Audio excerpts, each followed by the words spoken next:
Hello everyone, my name is Aniruddh from Adarsh senior secondary school Khaishergarh. तो आज हम शुरू करने जा रहे हैं क्लास 7th की साइंस का chapter 5th acids, basis and salts, यानी कि अम्ल, क्षार और लवण के बारे में हम पढ़ेंगे इस चैप्टर के अंदर। तो आपने देखा होगा कि आप जो रोज़ाना की चीज़ें जो खाते हैं या पीते हैं तो उनमें कुछ चीज़ें खट्टी होती है, कुछ मीठी होती है, कुछ नमकीन होती है और कुछ कड़वी होती हैं। तो जो चीज़ें खट्टी होती हैं या जो नमकीन होती हैं या जो कड़वी होती हैं तो उनका कारण क्या है, क्यों वो ऐसी होती हैं। तो उसी से रिलेटेड हमारा ये चैप्टर रहने वाला है। उसके अंदर हम पढ़ेंगे एसिड्स, बेस और साल्ट्स के बारे में, ताकि आप इससे आपको ये पता चलेगा कि जो वस्तुएं होती हैं वो खट्टी क्यों होती हैं या नमकीन क्यों होती है, या फिर जो कड़वी वस्तुएं आती हैं वो कड़वी क्यों होती हैं।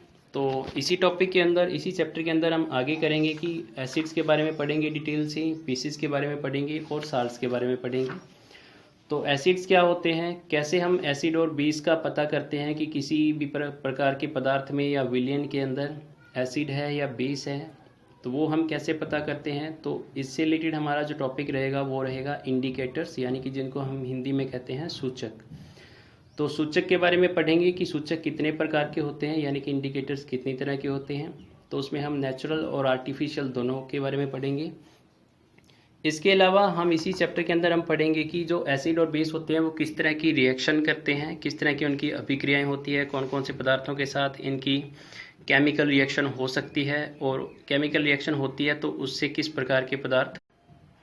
और आगे का जो हमारा टॉपिक रहेगा वो रहेगा कि अगर एसिड होते हैं उनको किस प्रकार से, या बेस जो होते हैं उनको किस प्रकार से न्यूट्रलाइज किया जा सकता है, यानी कि उनको कैसे समाप्त किया जा सकता है। तो जैसे कि एंट स्टिंग होता है, यानी कि अगर चींटी काट लेती है या मधुमक्खी काट लेती है तो वो एक प्रकार का एसिड हमारी बॉडी के अंदर छोड़ देती है, तो उसको किस प्रकार से न्यूट्रलाइज किया जा सकता है। इसी प्रकार से जैसे हमारी बॉडी के अंदर भी एसिड बनता है, अगर उसकी मात्रा अधिक हो जाती है तो उसको कैसे न्यूट्रलाइज किया जा सकता है, कैसे उसको समाप्त किया जा सकता है। तो ये सब कुछ हम इसी चैप्टर के अंदर कंप्लीट करेंगे। तो शुरू करते हैं chapter 5th acid, bases and salts. Acids and bases, यानी कि अम्ल और क्षार। Many substances that we come across in our daily life have different properties. तो हम क्या है कि रोज़ाना अपनी लाइफ के अंदर बहुत से प्रकार के पदार्थों के संपर्क में आते हैं या बहुत से प्रकार के पदार्थों का इस्तेमाल करते हैं जिनकी प्रॉपर्टी, जिनके गुण जो होते हैं वो अलग अलग तरह के होते हैं। One major difference among them is whether they are acidic और बेसिक इन नेचर। तो जो मेजर डिफरेंस है, यानी कि जो बड़ी तुलना हम करें तो कौन से प्रकार के पदार्थ जो होते हैं वो एसिडिक होते हैं और कौन से प्रकार के बेसिक होते हैं। तो सबसे पहले हम करते हैं एसिड्स के बारे में। The word acid is derived from the Latin word एक्यर्स विच मीन्स सॉर, यानी कि ये जो एसिड वर्ड है, एसिड नाम का जो शब्द है, ये लैटिन भाषा से लिया गया है, एक्यर से, जिसका मतलब होता है खट्टा, यानी कि सौर सब्सटेंसेस होते हैं तो उनको हम एसिड्स कहते हैं। Substances that taste are sour are called acidic, यानी कि ऐसे पदार्थ जो खट्टे होते हैं स्वाद के अंदर तो उनको हम कहते हैं एसिडिक पदार्थ, यानी कि वो पदार्थ जो होते हैं वो एसिडिक होते हैं, यानी कि अम्लीय होते हैं। Taste of an acid is sour, तो जो अम्ल होते हैं उनका स्वाद जो होता है वो खट्टा होता है। There are many substances which contain acids and so taste sour, तो ऐसे कई प्रकार के पदार्थ हैं जिनके अंदर एसिड होता है और जिनका टेस्ट जो होता है, यानी कि जो स्वाद होता है वो खट्टा होता है। For example lemon, curd, pickles, orange juices और विनेगर एट्सेट्रा। तो जैसे कि नींबू होता है या दही होता है, अचार है या संतरे का जो रस होता है या जो सिरका होता है, और इसी तरह के और भी बहुत से प्रकार के पदार्थ हैं तो जिनका टेस्ट जो होता है, यानी कि जो स्वाद होता है वो खट्टा होता है। तो उन सभी के अंदर क्या होता है, एसिड होता है।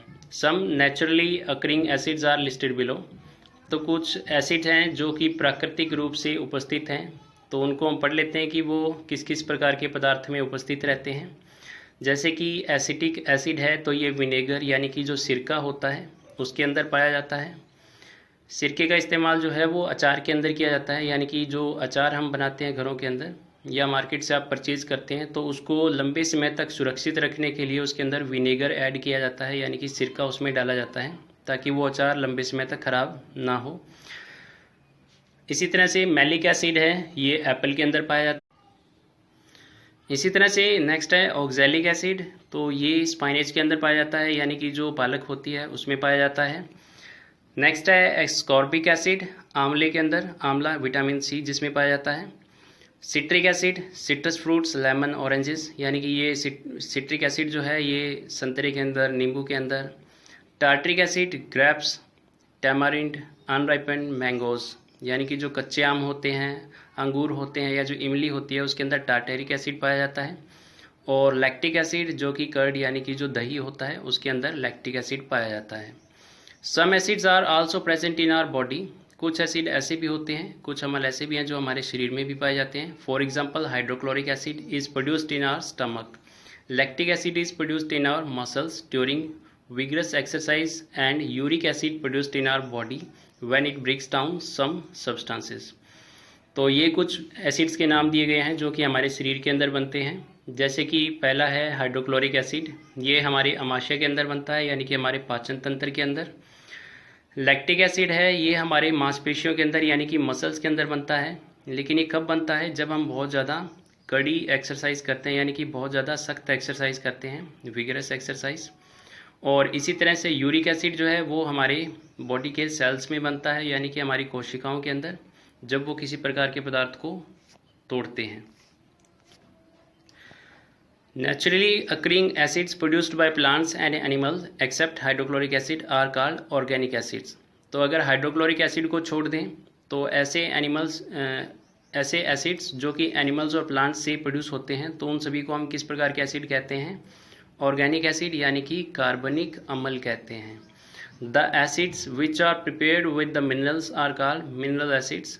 Nitric acid, sulphuric acid and hydrochloric acids are some mineral acids. तो ऐसे एसिड जिनको लैब के अंदर बनाया जाता है या जो मिनरल से तैयार होते हैं, तो उनको हम मिनरल एसिड्स कहते हैं, यानी कि खनिज अम्ल कहते हैं। तो इनके कुछ एग्जांपल हैं, जैसे कि नाइट्रिक एसिड है, सल्फ्यूरिक एसिड है और हाइड्रोक्लोरिक एसिड है। अब हम पढ़ लेते हैं यूजेज ऑफ एसिड्स, यानी कि जो अम्ल होते हैं उनका इस्तेमाल कहाँ होता है। Acids have many important uses. Hydrochloric acid is used to clean wash basins and other sanitary wares. It is also used as a reagent in laboratories। तो हाइड्रोक्लोरिक एसिड जो है उसको जो वॉश बेसिन वगैरह होते हैं उनको साफ़ करने के लिए इस्तेमाल किया जाता है, और भी कई तरह की साफ़ सफाई में इनका इस्तेमाल किया जाता है, और ये एक तरह का रीजेंट होता है लेबोरेटरी के अंदर। Sulphuric acid is used in automobile, batteries and in industries.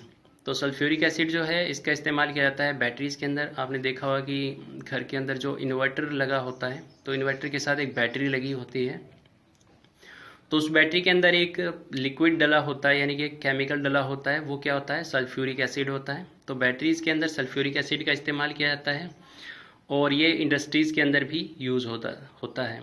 Gold Smiths use nitric acid to clean jewelleries. तो इसी तरह से जो स्वर्णकार होते हैं, यानी कि जो सुनार होते हैं, गोल्ड स्मिथ, वो ज्वेलरीज वगैरह यानी कि जो आभूषण बनाते हैं उनको साफ़ करने के लिए नाइट्रिक एसिड का इस्तेमाल करते हैं। नेक्स्ट है बेसिस, यानी कि जिनको हम क्षार बोलते हैं। Bases are bitter in taste. तो जो बेसिस होते हैं यानी कि जो क्षार होते हैं वो स्वाद में कैसे होते हैं? कड़वे होते हैं। Substances like baking soda are bitter in taste due to presence of bases in them. तो जो बेकिंग सोडा होता है, जिसको डबल रोटी बनाने में या ब्रेड बनाने में, केक बनाने के लिए जिसका इस्तेमाल किया जाता है, तो इसका जो टेस्ट होता है, जो स्वाद होता है, वो कड़वा होता है, क्योंकि इसके अंदर बेस होता है। If you rub the solution of baking soda between the fingers, यानी कि अगर आप बेकिंग सोडे को अपनी उंगलियों के बीच में लेकर रगड़ते हैं तो आपको ये लगेगा कि ये बहुत ही चिकना है। Soap solution, washing soda are also examples of bases. तो इसी तरह से जो सॉप सॉल्यूशन होता है और जो वॉशिंग सोडा होता है, यानी कि कपड़े धोने का जो सोडा होता है, तो ये भी बेसिस ही होते हैं इनके अंदर। The chemical nature of substance that contain base is said to be basic, यानी कि ऐसे पदार्थ जिनके अंदर बेस होता है, यानी कि अक्षार होता है, तो ऐसे पदार्थों को हम क्या कहते हैं? अक्षारीय या फिर बेसिक कहते हैं। Some common bases are calcium hydroxide, sodium hydroxide और potassium hydroxide, ammonium hydroxide and magnesium hydroxide. तो कुछ जो बेस हैं उनके एग्जांपल दिए गए हैं, जैसे कि कैल्शियम हाइड्रोक्साइड है, सोडियम हाइड्रोक्साइड है, पोटेशियम हाइड्रोक्साइड है, अमोनियम और मैग्नीशियम हाइड्रोक्साइड।